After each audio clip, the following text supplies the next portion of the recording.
అందరికీ వినాయక చవితి శుభాకాంక్షలు.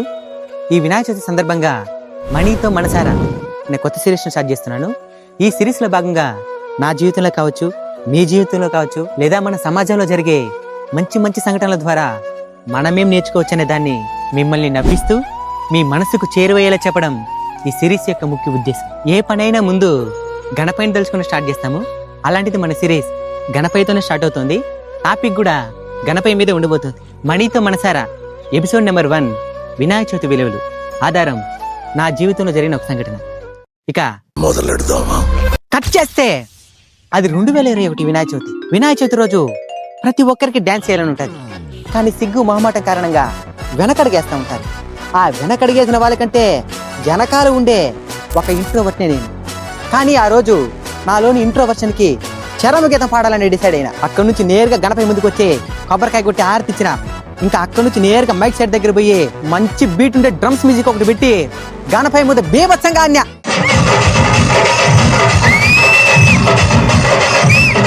ఓ 10 మంది పిల్లలు నన్ను అనుకరించి కూడా ఆడారు. ఆ రోజు మా గ్రామస్తుల ముఖ చిత్రాలు ఏ విధంగా ఉన్నాయంటే, ఈనా పట్టకేమైంది మే, బాగానే కదా ఉన్నాడు, తాగుడు ఎప్పుడు అలవాటు చేసుకున్నాడా అని చాలా మంది నేను తాగేసి ఆ విధంగా ఆడతానని అనుకున్నారు.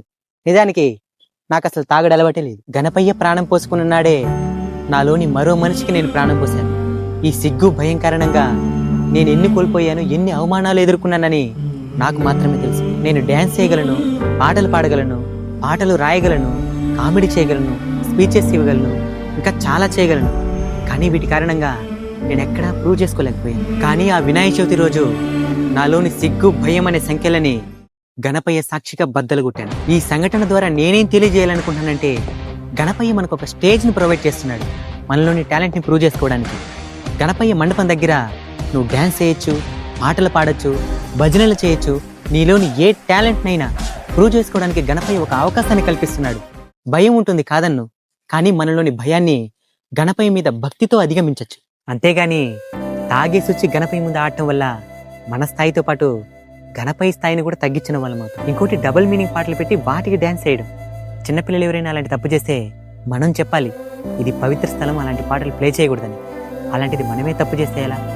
సినిమా పాటల్లోనే మంచి మంచి పాటలు ఉన్నాయి, వాటికి డ్యాన్స్ చేద్దాం. మనకి ఆనందం, చూసే వాళ్ళకి ఆనందం. ఇంకోటి ట్రెండింగ్ అని చెప్పి గణపయ్యని రకరకాల రూపాలలో ప్రతిష్ఠ చేయడం.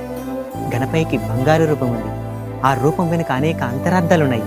కాబట్టి ఆయన్ని ఆయనలానే ఉంచి పూజిద్దాం. ఈ వీడియో చూసి ఎవరెవరు మారుతారో పక్కన పెడితే, ఈ వీడియో చూస్తున్న నువ్వు ఒక్కడివి మారినా నాకు చాలు. ఆ గణపయ్య సంతోషిస్తాడు, నేను సంతోషిస్తాను.